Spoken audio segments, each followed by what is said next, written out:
विद्यार्थी मित्रों, सुप्रभात। कक्षा 9वीं विषय हिंदी के इकाई क्रमांक 2 में से आज हम पाठ नंबर 5 अतीत के पत्र इसके बारे में चर्चा करेंगे। अतीत यानी बीता हुआ समय जो पत्राचार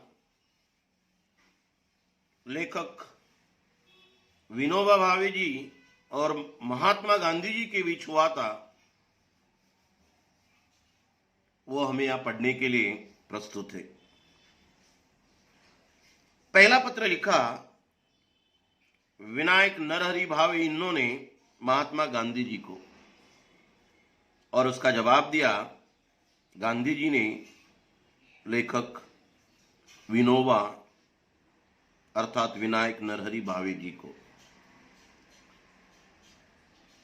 विनायक नरहरि भावे इनका पूर्ण नाम। 11 सितंबर 1895 में उनका जन्म, 15 नवंबर 1982 में उनकी मृत्यु हो गई थी।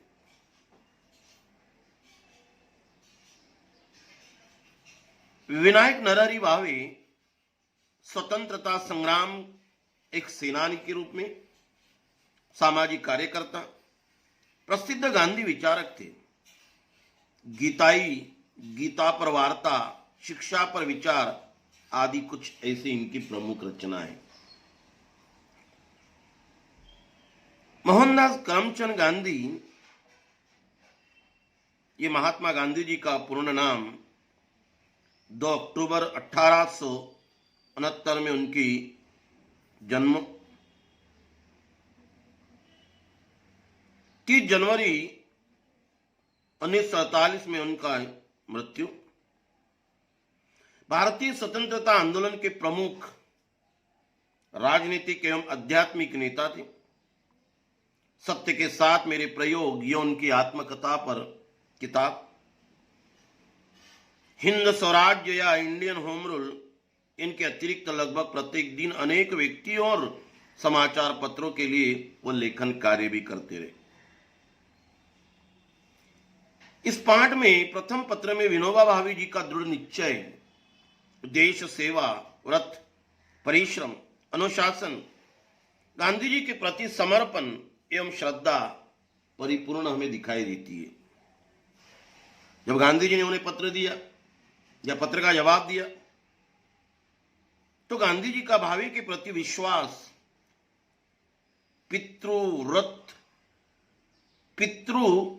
प्रेम, एक पिता की तरह प्रेम दिखाई पड़ता है। इन दोनों पत्रों के माध्यम से मानवीय जो मूल्य है, ये मानवीय मूल्य अपनाने की प्रेरणा इस पाठ के द्वारा हमें मिलती है। तो पहला पत्र लिखा गया विनोबा विनायक नरहरि भावे, परम पूज्य बापू जी। 1 साल पहले अस्वास्थ्य के कारण आश्रम से बाहर गया था। स्वास्थ्य ठीक नहीं था, इसीलिए मैं आश्रम के बाहर चला गया था। यह तय हुआ था कि 2-3 मास वाई रहकर आश्रम लौट आऊंगा। यह भी तय हुआ था कि 2-3 मास यानी महीने वाई स्थान जगह रहकर आश्रम में दोबारा लौट आऊंगा। पर 1 साल बीत गया, फिर भी मेरा कोई ठिकाना नहीं। वादा तो 2-3 मास का ही था, 2-3 महीने का, लेकिन 1 साल बीत गया, फिर भी मेरा कोई ठिकाना नहीं है। अभी पर मुझे कबूल करना चाहिए कि इस बारे में सारा दोष मेरा ही है। अभी तक मेरा लौटने का कोई ठिकाना नहीं है, लेकिन हां, मुझे कबूल करना चाहिए, मुझे मान लेना चाहिए कि इसके बारे में सारा दोष, सारी गलतियां मेरी हैं। वैसे मामा फड़के को मैंने एक दो पत्र लिखे। आश्रम ने मेरे हृदय में खास स्थान प्राप्त कर लिया है। मैंने मामा जी को 2-3 पत्र लिखे, पर आश्रम ने मेरे हृदय में खास एक स्थान, जगह बना ली है। इतना ही नहीं, अपितु मेरा जन्म ही आश्रम के लिए,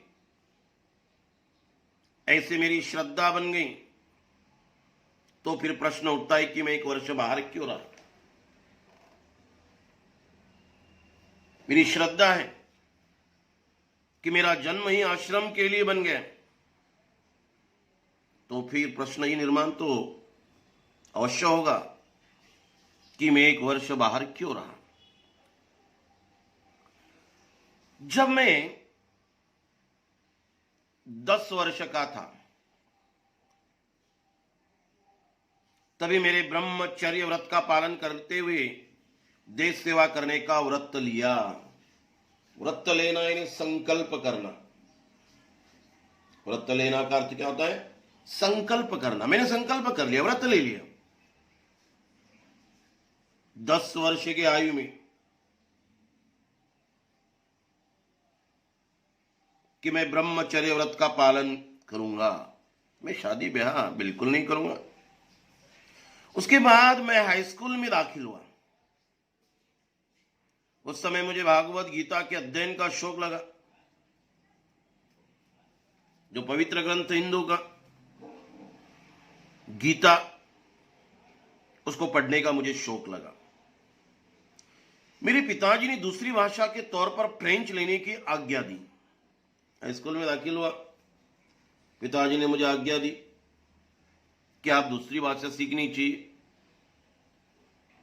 तो मुझे फ्रेंच लेने की उन्होंने आज्ञा दी। तो भी गीता पर का प्रेम मेरा कम नहीं हुआ था। पिताजी आज्ञा दी, लेकिन गीता पढ़ने का जो प्रेम है मेरा कम नहीं हुआ था। और तभी से मैंने घर पर ही खुद ब खुद संस्कृत का अध्ययन शुरू कर दिया। और तभी से मैंने घर पर खुद ब खुद अपने आप संस्कृत भाषा का अध्ययन, पढ़ाई मैंने शुरू कर दी। मैं आपकी आज्ञा लेकर आश्रम में दाखिल हुआ, पर उसी समय वेदांत का अभ्यास करने का अच्छा मौका हाथ लग गया। उसी वक्त मुझे वेदांत पढ़ने का, उसका अभ्यास करने का अच्छा मौका यानी अवसर मुझे हाथ लग गया, प्राप्त हो गया। वाई में नारायण शास्त्री मराठे नामक एक आजन्म ब्रह्मचारी विद्वान विद्यार्थी को वेदांत तथा दूसरे शास्त्र सिखाने का काम करते थे। वाई में नारायण शास्त्री मराठे नाम के एक आजन्म ब्रह्मचारी विद्वान विद्यार्थियों को वेदांत और अन्य शास्त्र पढ़ाने का काम करते थे।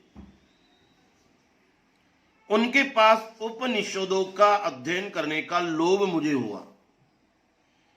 उनके पास उपनिषद पढ़ने का लोभ, लालच मेरे मन में निर्माण हुआ। इस लोभ के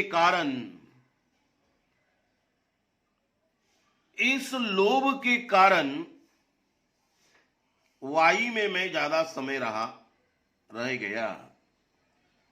2-3 मास की बात हुई थी, 1 वर्ष हो गया। अब 1 वर्ष क्यों रह गए? उन्होंने उसका जवाब दिया। नारायण शास्त्री मराठे नामक आजन्म ब्रह्मचारी विद्वान विद्यार्थियों को वेदांत का अभ्यास कराते थे, अन्य शास्त्र भी पढ़ाते थे, और मेरे अंदर भी उपनिषद पढ़ने का लोभ निर्माण हुआ उनके द्वारा, और इसी कारण मैं वाई में ज्यादा समय रह गया। इतने समय में मैंने क्या क्या किया ये लिखता हूं। अभी इतने समय में मैंने क्या क्या किया है वह मैं लिख रहा हूं। 1 वर्ष में क्या क्या किया। जिस लोभ के खातिर, लोभ यानी लालच, उपनिषद पढ़ने का हुआ था, मैं इतने दिनों आश्रम से बाहर रहा, मेरा वह लोभ और उसका कार्य नीचे लिखे अनुसार है। कौन सा कार्य किया देखते हैं। स्वास्थ्य सुधार के निमित्त, स्वास्थ्य सुधार के लिए पहले तो मैं 10-12 मील घूमना शुरू किया। 10-12 मील में घूमता था स्वास्थ्य सुधार के लिए। बाद में 6 से 8 सेर अनाज पीसना चालू किया। पत्थरों की चक्की पर 6 से 8 सेर अनाज वो पीसते थे। पावसेर, अस्तेर, सेर और अल्धेल। एक अल्धेल यानी 3.5 किलो। तो वो कहते कि बाद में 6 से 8 सेर अनाज मैंने पीसना चालू किया। आज 300 सूर्य नमस्कार घूमना ये मेरा व्यायाम है। इससे मेरा स्वास्थ्य ठीक हो गया। इतना व्यायाम उन्होंने किया। पहले तो 10-12 मील घूमना, 6 से 8 सेर अनाज पीसना, 300 सूर्य नमस्कार, बाहर घूमना, ये विनोबा भावे जी का व्यायाम था और इससे उनका स्वास्थ्य क्या हो गया, ठीक हो गया। उसके बाद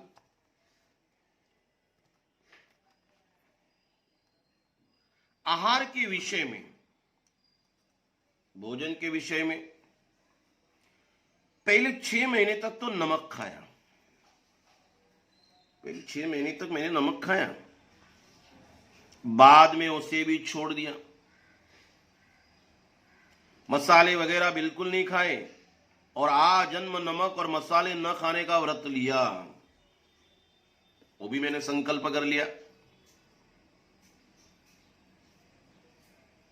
पहले 6 महीने नमक खाया, उसे भी छोड़ दिया। बाद मसाले वगैरह बिल्कुल नहीं खाए और आज जन्म मरते दम तक नमक और मसाले नहीं खाऊंगा, ऐसा मैंने व्रत ले लिया, संकल्प कर लिया। फिर दूध शुरू किया। बहुत प्रयोग करने के बाद यह सिद्ध हुआ कि दूध बिना बराबर चल नहीं सकता। फिर भी अगर इसे छोड़ा जा सकता है तो छोड़ देने की मेरी इच्छा है। फिर मैंने दूध पीना शुरू कर दिया। बाद में पता चला कि दूध बिगर तो मैं चल ही नहीं सकता। फिर मैंने अगर इसे छोड़ दूं, ये मेरी इच्छा निर्माण हुई। 1 महीना केले, दूध और नींबू पर बिताया, इससे ताकत कम हुई। 1 महीना मैंने केले, दूध और नींबू बस इतना ही सेवन करके मैंने बिताया। इससे मेरी ताकत जो है, शारीरिक कमजोरी आने लगी, मेरी ताकत कम हो गई। और क्या काम किए 1 साल के भीतर?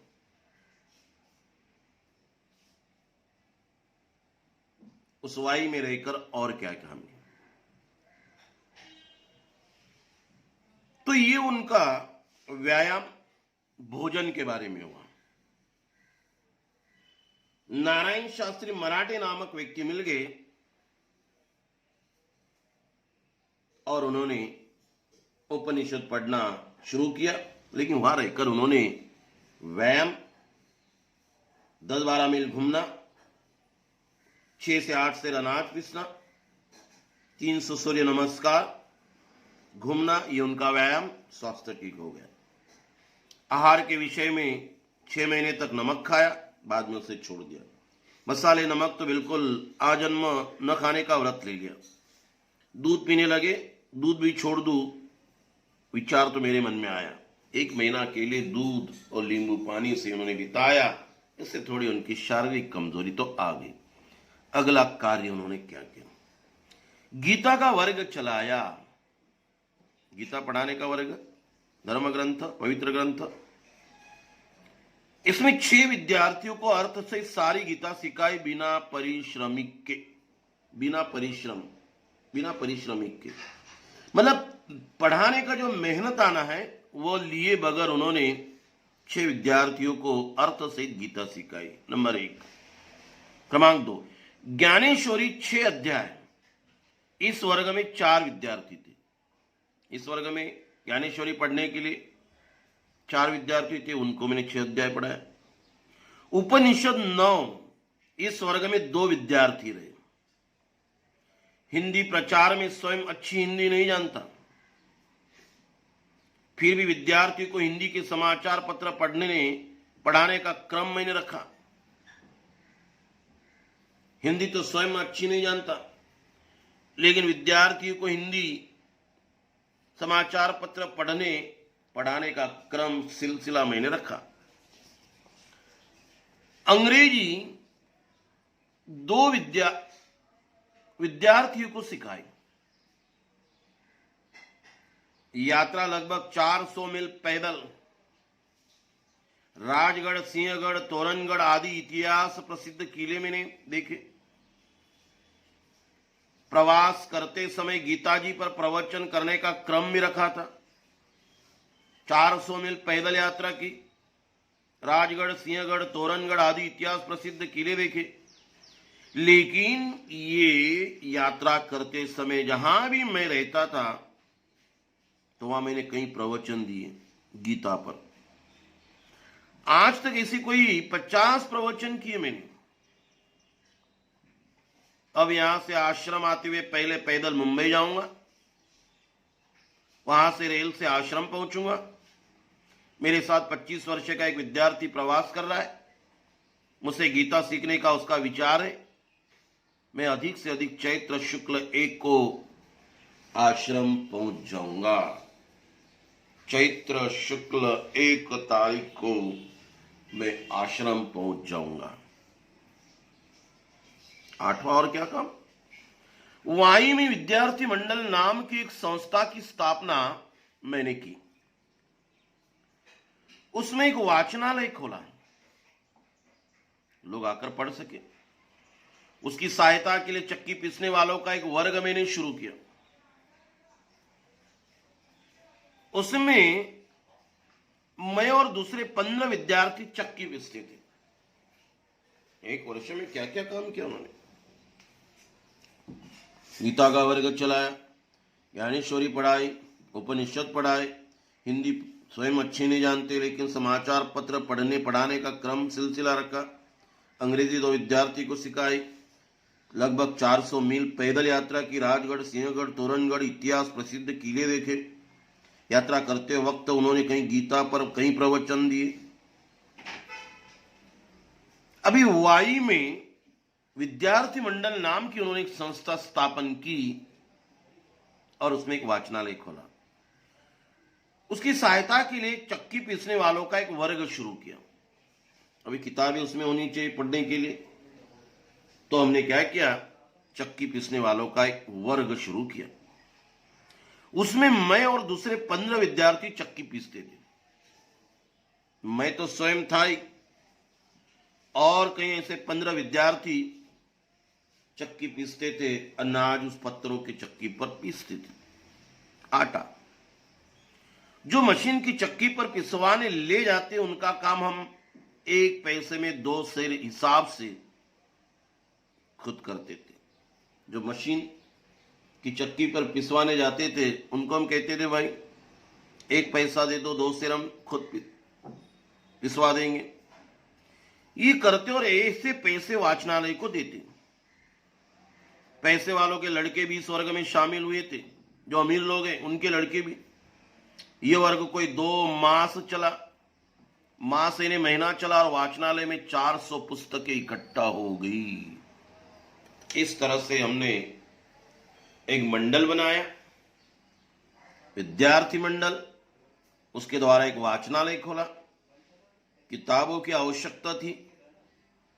हम क्या करते थे, 1 पैसे में 2 सेर हिसाब से पीसते थे। और ये पैसे जब इकट्ठा हुए तो हमने क्या किया, हमने 400 पुस्तक इकट्ठा कर वाचनालय में रखी। 400 पुस्तकें। बड़ौदा में सत्याग्रहाश्रम के तत्वों का प्रचार करने का मैंने काफी प्रयत्न भी किया। बड़ौदा में 10-15 मित्र थे। सबको लोक सेवा करने की इच्छा है। इस कारण वहां 3 वर्ष पहले हमने मातृभाषा के प्रचार के लिए एक संस्था स्थापित की थी। इस संस्था के वार्षिकोत्सव में गया था। वार्षिकोत्सव वर्ष में, साल में एक बार किया जाने वाला उत्सव क्या था? उत्सव यानी संस्था के सभासद इकट्ठा होकर क्या काम किया, आगे क्या करना है, इसकी चर्चा करते थे। उसमें मैंने वहां हिंदी प्रचार करने का विचार रखा। मेरी श्रद्धा है कि वह संस्था यह काम जरूर करेगी। आपने हिंदी प्रचार का जो प्रयत्न शुरू किया है, उसमें बड़ौदा की यह संस्था काम करने के लिए तैयार रहेगी। तो वाई में रहकर इन्होंने कौन कौन से काम किए, इसकी पूरी जानकारी विनोबा भावे जी महात्मा गांधी को पत्र के माध्यम से दे रहे हैं। तो यह हमारा पहला भाग इस अतीत के पत्र का पूर्ण हुआ। बचा हुआ जो स्पष्टीकरण है वो पार्ट 2 भाग 2 में हम पूर्ण करेंगे। धन्यवाद।